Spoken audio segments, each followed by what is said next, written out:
Yep. There we go. Brian here. Okay, we're on our way to the Pantanal. So this is just going to be kind of like a quick how to get there.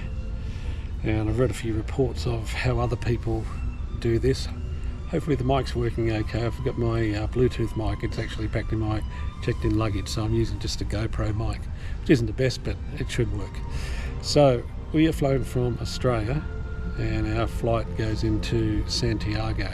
If you're coming from the US, you probably come straight into Brazil, for instance, and fly into Sao Paulo, which is pretty much the point where you're going to start in Brazil on your way to the Pantanal.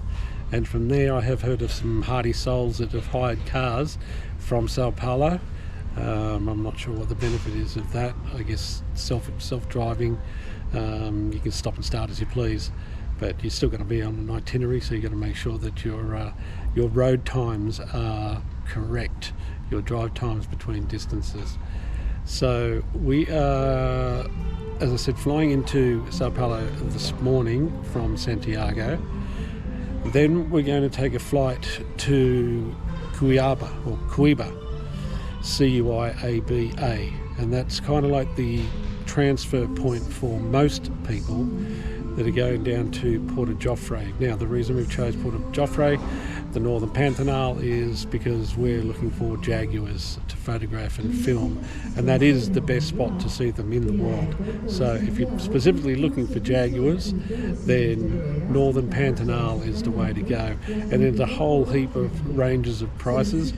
Pantanal is not cheap for what you get. What I mean by that is, it's not like you're paying, say, 5-star lodge prices in Africa for like posadas, just basic kind of room with an ensuite, but nothing flash, not 5-star at all. So it's just the only game in town, if you want to see jaguars, is down there in the Pantanal, really. You could try your luck somewhere else, but they're very, very difficult to spot if you're looking for them in the jungle. And basically most of the places, or a lot of the places in Porto Jofre that do run jaguar tours and have accommodation, almost guarantee you to see jaguars, or they won't charge you, or they'll give you an extra day and that sort of thing. So some people, I've just read, also self-drive down into the area of the Pantanal from Cuiaba, I can't pronounce it probably right, C-U-I-A-B-A. Our flight is around two hours or so, from two and a half hours from Sao Paulo to there. We, with all the COVID flights, and it's happened to us many times in recent times, and probably many other people, a lot of the flights get cancelled or consolidated, so the flight you had is now bumped to the next day, and all this sort of crazy stuff. So our itinerary, we could have basically flown to Sao Paulo today and probably got a connection from that airport down to Cuiaba. But again, we've had that many flights that have been consolidated and changed to a different day, that we just wanted to make sure that we were already in the town or the city that we wanted to be for the next transfer.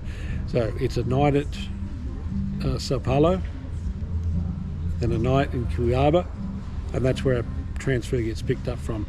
I'm not sure the people that are self-driving, again, why they're doing it. I assume they're talking about saving money, but I really think that the transfers that you get with your that can be organised by your accommodation down to Porto Jofre is the biggest, most expensive part of the transfers. The whole trip.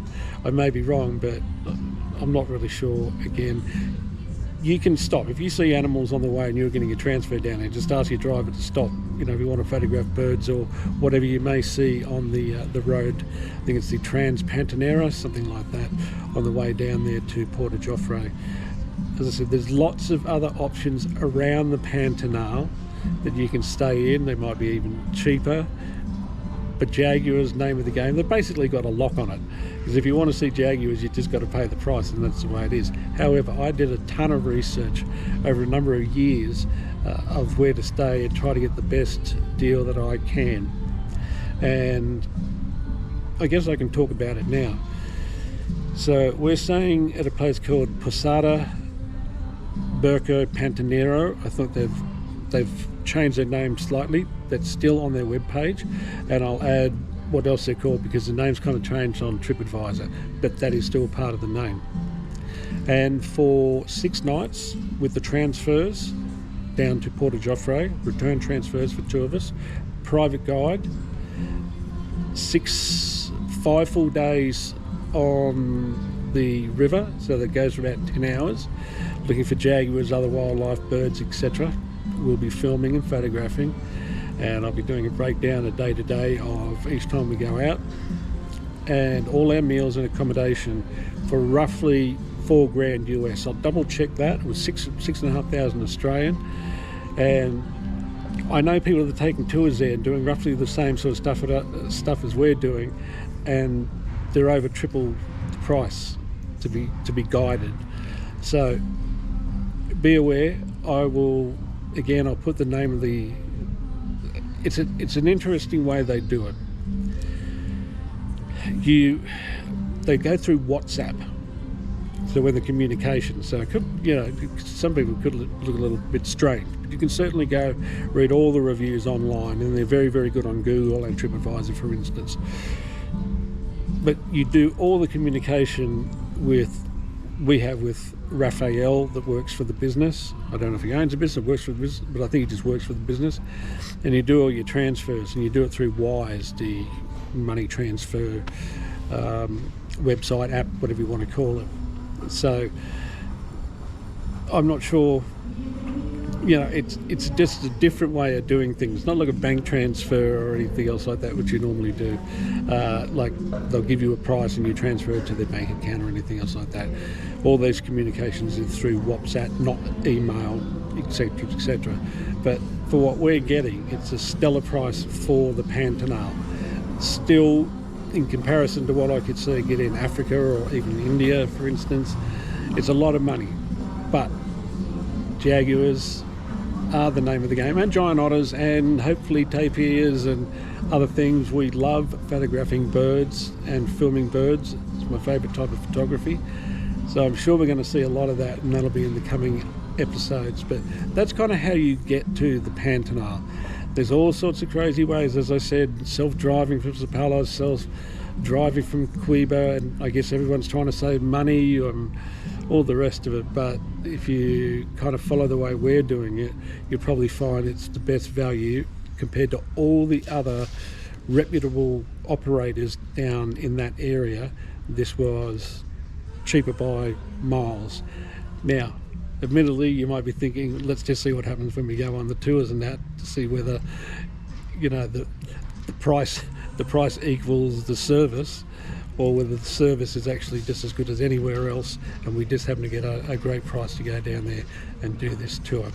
So anyway, next videos are going to be, maybe I'll take some on the on the highway going down from Cuiba to Porto-Jofre, see what animals are there, but then I'll be doing day-by-day videos and releasing them as a, day 1, day 2, day 3 sort of thing down the track, as I've been doing recently on the YouTube channel. So take care, and fingers crossed, good luck.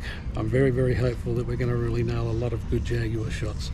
So take care, and bye for now.